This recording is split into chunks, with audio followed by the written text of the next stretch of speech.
Olá, sou o professor Fabrício Benevenuto e nessa aula de hoje a gente vai falar de arrays de caracteres, né? Um tipo especial de array, né? Que são os arrays de caracteres, são as strings. Uma vez que a gente viu já arrays, vetores, matrizes, né? Uma string ela é um array, só que de caracteres. Porém, tem algumas propriedades especiais, uma biblioteca com bastante funções já implementada que facilita a manipulação de strings. É isso que a gente vai ver na aula de hoje, né? Então, né, a definição dela é a mesma de uma definição de arrays, porém aqui a gente tem caracteres. E aqui a forma de criar, né, uma string é a forma tradicional de você criar um array, né, onde aqui estão um array de 6 posições. Né? Quando a gente cria um array, né, de caracteres, na maior parte das vezes, ele é um array maior do que as palavras que a gente vai armazenar lá. Né? Você aloca um espaço para utilizar para salvar um nome, né? Aloca um espaço sobrando, e aí você coloca um nome bem menor lá. Aqui, por exemplo, eu estou alocando um array de 6 caracteres, e estou colocando a palavra oi, que tem apenas 2 caracteres. Existe um caractere especial que é para indicar o fim da palavra oi, que é para a gente saber que horas começa e termina a palavra oi e que horas que começa o lixo que aparece na memória, né? A gente sabe que a memória, ela não, na hora que é alocado um array, aquele espaço, o sistema operacional simplesmente aloca um espaço da memória, né, para que o seu programa possa utilizar. Né? Esse espaço tem 6 caracteres. Ele não limpa aquilo, coloca zeros, uns, não tem um valor padrão. Então fica um lixo lá. E aí você vai ter que diferenciar aonde termina o seu caractere e aonde começa o lixo.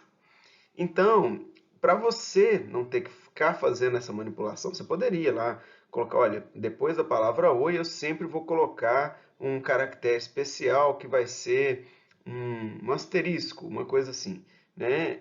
E aí, toda vez eu vou ter que ler até achar um asterisco. Isso é problemático, porque você pode querer usar o caractere asterisco em algum momento, né? E você vai ter que ficar procurando, implementando uma coisa muito específica. Então, já foi desenvolvida, é uma decisão de projeto aqui da linguagem C, já é criar esse caractere especial e inseri-lo. Né? Ao fazer essa atribuição do oi, o caractere vem junto. Já o caractere especial de fim de string vem junto. Ao fazer a atribuição oi, na verdade, vão 3 caracteres, um é o caractere especial. E você pode realmente fazer um for, percorrer até encontrar o caractere especial, fala, então a palavra terminou aqui. E tem outras coisas que já aí as funções já são implementadas em função disso. Né? Você pode concatenar string, você pode enfim, fazer tem uma diversidade de funções já que a gente vai ver aqui nessa aula e que já estão implementadas em função da existência desse barra zero que delimita o final da string dentro de um array que deve ser maior. Então, ao definir o tamanho de uma string, a gente tem que considerar que vai ter esse barra zero. Né? Então, ou seja, se eu criei uma string de tamanho 6, eu tenho que tomar o cuidado de alocar no máximo 5 caracteres, porque o sexto vai ser o barra zero. Tá? Então a gente tem um a menos. Tá bom? Esse é um cuidado a mais que a gente tem que ter, que é óbvio o cuidado, mas a partir do momento que você sabe que vai ter um caractere delimitador ali. Né? Então é uma atenção que a gente tem que ter a mais ao lidar com string. Então, nesse exemplo aqui que a gente tem a palavra teste, né, atribuída a esse array de 6 caracteres, ah, eu posso, como ele é um array, né, eu posso fazer qualquer operação de array. Eu posso fazer for, ler cada letra, ler de trás para frente, fazer tudo que dá para fazer com um array. Né? Inclusive, eu posso atribuir, posso mudar um valor específico. Olha lá, eu estou aqui, eu estou acessando a posição inicial do array, né? Aqui, ó, né? String de 0, é a posição 0, né? E eu vou jogar o caractere L. Então vai mudar, em vez de teste, vai passar a ser last. Né? Então, a inicialização é com aspas duplas, né? Num caractere é com aspas simples na string. Então, a gente usa as aspas duplas, né? Então, aqui, string 6 é igual a teste, né? Eu coloco aspas duplas, tá? Na atribuição de aspas simples, caractere. E aí é importante a gente falar isso explicitamente. É uma questão que, assustadoramente, o pessoal chega na prova e faz isso daqui. É, se é um array, se entender o que é um array, a gente não pode ir lá e atribuir um array. O array ele é só a primeira. A gente vai ver ponteiro daqui a pouco. A gente vai ver que o array, na verdade, ele é um endereço da primeira posição na memória daquele array e todo o índice dele, na verdade, é uma conta que é feita com essa primeira posição. Quando você acessa a posição 2, na verdade, você está somando dois, vamos supor, se for um array de inteiros, o tamanho de dois inteiros a partir da posição inicial. Então, você não pode chegar e falar array tal é igual a array tal. Você tem que, se você quiser copiar, né, uma string na outra, você precisa fazer o for. Tá? Então, isso daqui não está fazendo a operação que você deseja. Tá? Isso não vai funcionar. Aqui é a forma correta de se copiar uma string na outra. Né? Você cria então a string 1, hello world. Vou criar a string 2, ela a princípio foi alocado 20 posições para ela, são duas variáveis diferentes, duas posições de memória diferentes, ela tem 20 caracteres, né? Ela tem 20 espaços de um byte, né? Que é um caractere. Mas aí para eu copiar o hello world nela, eu vou ter que fazer um for. E olha que interessante, então eu vou partir do zero, né, que é onde começa o H foi atribuído, né, o 0, 1, o 2, o 3, são os índices aqui dessa string, né? E eu vou até que ponto? Que hora que eu paro? No meu caractere de parada, né, que é o fim daquele, é o fim daquela palavra, né? Então eu procuro o barra zero.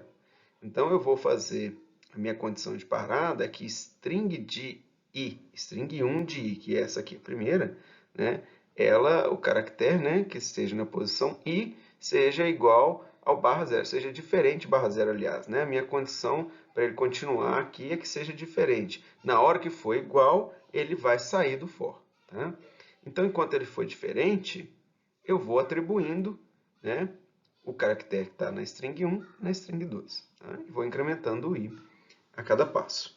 Tá? Então, ao final, repara que eu não coloquei o barra zero no final da minha string 2. Né? Porque na hora que foi igual ao barra zero, eu saí. Eu não fui um a mais, né? Eu não copiei ele, certo? Eu saí do for. Eu não cheguei a copiar o barra zero com esse comando aqui. Porque na hora que foi igual ao barra zero, eu saí do for. E aí eu tenho que vir aqui e botar essa linha, não pode esquecer. Tá vendo? É fácil cometer algum erro, né? É fácil esquecer uma dessa aqui para trás. Tá? Então tem que vir cá e colocar o barra zero, né, no final. Tá? Um pouco, se quiser elaborar isso aqui um pouco mais, você também poderia checar o tamanho da string, para você não ultrapassar aqui o quanto foi alocado. Tem outras formas da gente lidar aqui e a gente vai ver mais à frente. Tá? Bom, mas ficar fazendo todas as operações com string, usando assim os arrays, pode ser um pouco trabalhoso, fácil de errar. E, e, assim, já que a gente convencionou, né, a linguagem C tem essa convenção do barra zero para fim de string, é fácil implementar uma série de operações, colocar numa biblioteca, né, e utilizar. Então, nós vamos ter a biblioteca string.h, basta você importar essa biblioteca, dar um include, né? E você tem uma série de funções ali prontas. Então aqui nós vamos lidar com uma série de operações de string, e o restante da aula praticamente é isso. É copiar, concatenar, saber o tamanho de uma string, tudo isso já está implementado, você não precisa ficar construindo for, né, como esse que eu acabei de mostrar. Para copiar uma string, você tem uma função que copia uma string na outra e já faz aquele for para você, já atribui o barra zero no final, para você não esquecer, simplifica bastante, basta saber essas funções. Né? Vamos falar primeiro da função de leitura de uma string. Né? Existem diferentes formas de fazer, o próprio scanf aceita um %s, que é a forma de ler string, né? Mas tem algumas funções específicas. Essa aqui é uma delas, que é o getS, ou gets, né? E é basicamente isso, você cria a string, né? Passando aqui o exemplo, ó. Você cria a string e coloca gets e o nome da variável aqui.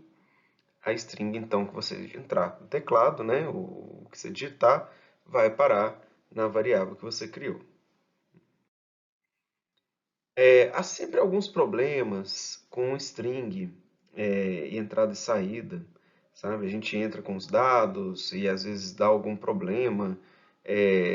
Quando isso acontecer, quase sempre um dos motivos está ligado com o esvaziamento de buffer, sabe? É um, o que a gente pode pensar é o seguinte, o sistema operacional ele escreve num buffer, né? Quando você entra com os dados do teclado, aquilo vai para um buffer do sistema operacional. O sistema operacional lê desse buffer para poder salvar na variável. Essa leitura, ela não ocorre o tempo inteiro. Assim que você digitou alguma coisa, o sistema operacional vai lá e já pega de lá. Ele tem os tempos que ele confere o buffer, né? E pode ser que dê algum problema de haver alguma coisa no buffer no momento da leitura, que é alguma coisa que restou nesse buffer, ou o buffer não foi completamente entregue. Então, uma forma de você limpar, né, o buffer de entrada, né, e garantir que ele está zerado é com essa função. Isso aqui é como se a gente estivesse acessando a entrada padrão de dados. Você está lendo da entrada padrão, que é o teclado, né? Tem como até mudar essa entrada padrão, enfim, a princípio é o teclado, né? E você está simplesmente colocando ele como nulo, ou seja, apontando ele para uma posição zerada, né? Ele não tem mais dados nenhum ali, tá? E aí você manda ler string, para evitar que venha algum lixo. De vez em quando isso acontece em laboratório, a gente tem alguma coisa bizarra, o aluno manda imprimir, manda entrar com os dados. Então é bom, né, a gente está no ensino remoto, é bom apontar, olha, limpa o buffer aí e vê se é isso. Então não precisa preocupar com isso aqui demais, né? No momento em que você tem uma entrada de dados, você está lendo os dados e não está vindo o que você que mandou ler, né? Está uma coisa um pouco bizarra, lembra disso aqui.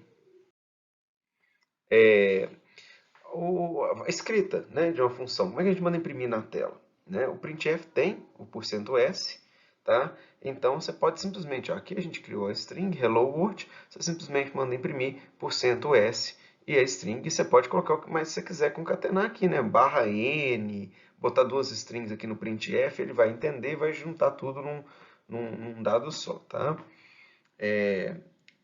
Da mesma forma, a gente tem o scanf, eu não estou cobrindo aqui, então vou ser só o getS, é bem intuitivo, né? O scanf a gente faz a mesma coisa com, com um scanf comum, porém a gente vai ler o dado com %s.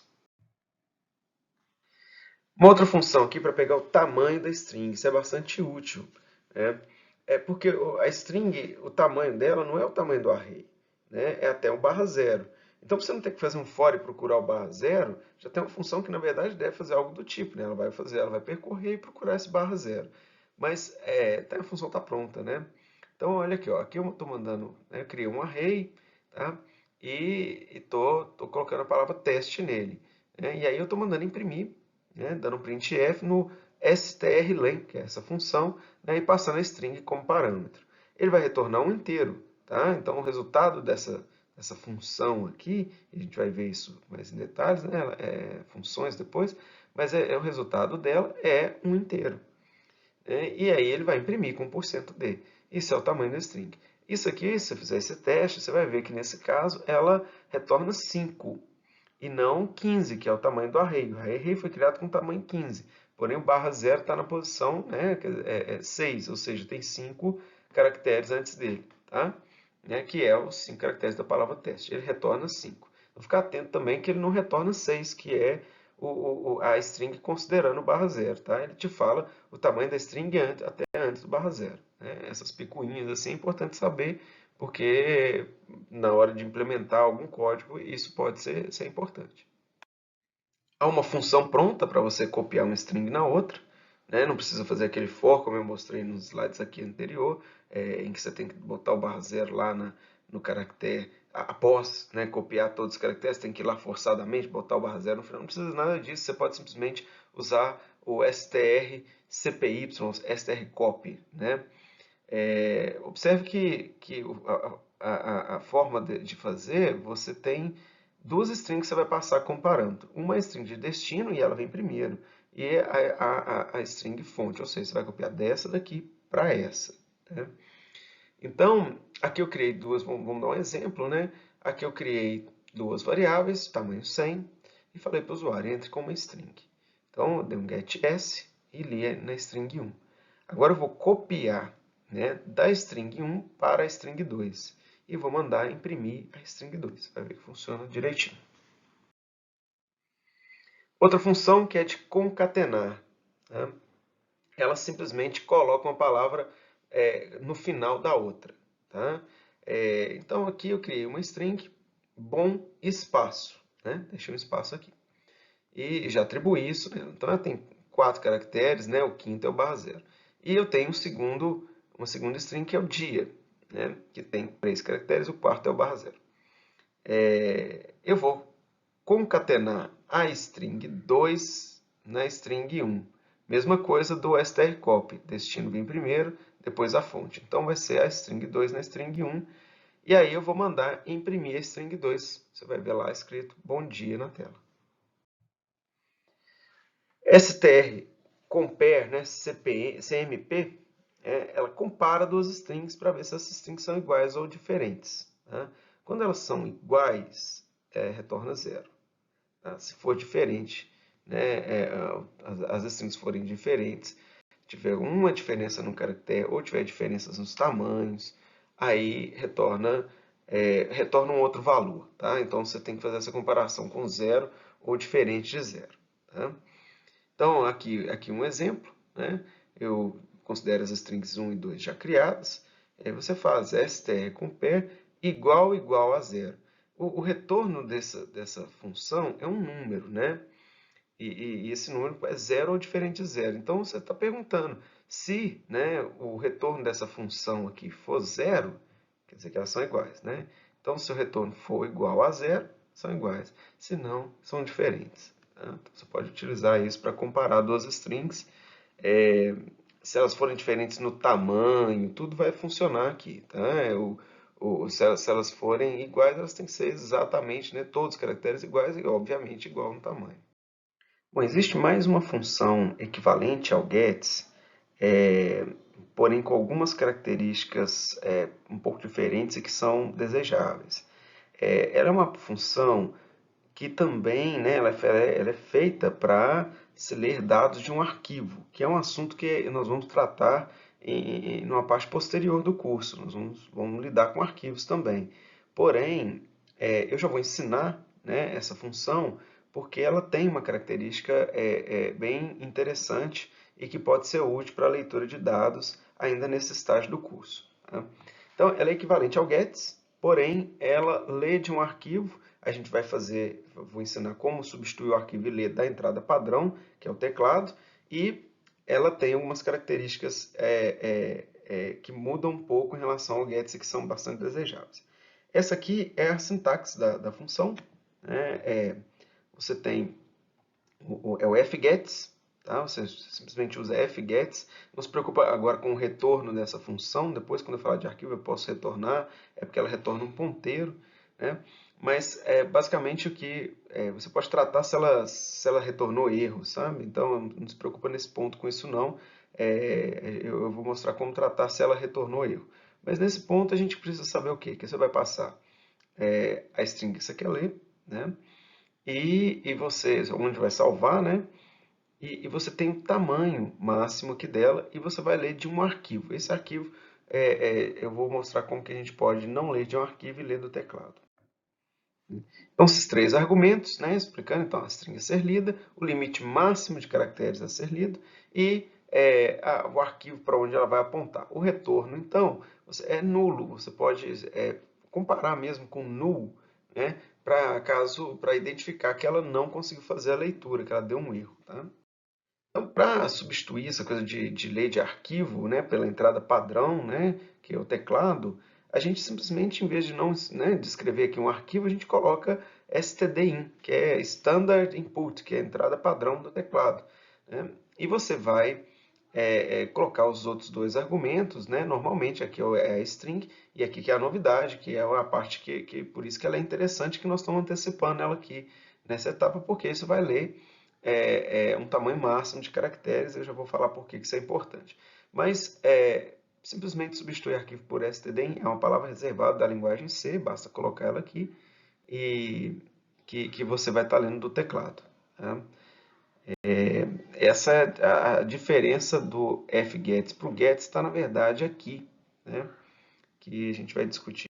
Bom, então a função fgets ela vai ler a string, né, do teclado, dessa forma como a gente está fazendo, né? A gente pode ler de um arquivo também, mas desse jeito aqui, eu estou lendo de um teclado, ela vai ler até que uma nova linha seja encontrada, tá? Que seria o equivalente ao seu barra N aqui, mas é um Enter, né? Você bateu o Enter ali, aquilo é uma nova linha que você está dando para pular para a linha de baixo. Ela vai ler até você apertar esse Enter, tá? Ou ela vai ler até tamanho -1. Ou seja, se você digitou uma string muito grande, e tamanho, né, é limitado, é um valor menor do que o tamanho da string que você digitou, ele vai truncar, ele vai parar numa parte dela e só ler até o tamanho -1. -1 por causa do /0, né? Porque na posição tamanho vai ser colocado o /0. Na posição daquele array, né, onde é o valor máximo alocado, a última posição fica o /0. Então, por isso ele lê só até tamanho -1. Tá? Então, no caso em que a string foi lida até o /n, até você apertar o Enter, né, o /n ele faz parte da string. Tá? Ele vai estar lá lido como um caractere. Então, a sua string está saltando linha. Se isso não é desejável, você precisa pular esse /n também, ou ignorar esse último caractere aí. Tá? Bom, o que é a grande vantagem? Né? Acho que já ficou óbvio nesse ponto. É que ela evita o estouro do buffer. Ou seja, se você criou uma variável de 20 caracteres e você vai ler ela, né, com gets, basta o usuário digitar ali 25 caracteres que seu programa vai dar pau. Porque você jogou uma string que, além do buffer, ele pode até não dar pau, sabe? Mas se aquela posição da memória ela tiver alocada para o programa. A partir do momento que você passa do limite do array, você pode estar escrevendo uma área que não é do seu programa, e aí ele vai realmente dar problema. Se é uma área do seu programa, ele está escrevendo ali, mas você não vai conseguir acessar ela. Enfim, de maneira geral, você vai ter problemas. Tá? Você vai ter problemas e provavelmente seu programa ele vai travar mesmo. Né? Então, o fgets, ele pelo menos ele tem esse limite máximo. Então, se o cara digitou uma string muito grande, o pior que vai acontecer é que ele não vai ler todos os dados que o usuário entrou. Ele vai ler até tamanho -1. E aí, o seu programa pode ficar até com um erro de lógica, porque o nome ficou truncado, mas ele não trava, ele não dá para ele dar sequência. Tá? Isso pode ser bastante desejável. Bom, já que nós falamos do fgets, acho importante já mostrar o fputs, né? Que é uma função que permite você imprimir na tela como printf, porém, ela é o equivalente do fgets, ela simplesmente vai imprimir num arquivo. Né? Você pode imprimir dados no arquivo com ela. Só que aqui a gente vai, né, só falando rapidamente o retorno da função, né, se for escrito com sucesso, né, um valor diferente de 0 é retornado. Tá? Para você testar, você pode colocar isso dentro de um if, né? If, fgets, você põe if, fgets foi diferente de nulo, quer dizer que ela retornou todo certinho, tá? Ela retornou um ponteiro lá para a posição correta. Então, para a entrada padrão ou para um arquivo que seja. Mas aqui nesse caso, a gente simplesmente está querendo escrever na saída padrão, que é a tela do computador, o monitor. Então, se a gente tem a entrada padrão, que é o stdin, você também tem a palavra reservada e a forma de acessar a saída padrão, que é o stdout. Tá? Então, a forma de usar o fput seria essa. Você cria aqui uma variável, teste escrita. Né? E aí você faz, né, usa a função, manda imprimir essa string, str, no stdout. Substitui essa ideia então, de arquivo pela saída padrão. É uma forma de você utilizar para leitura e saída padrão, então, fgets e fputs.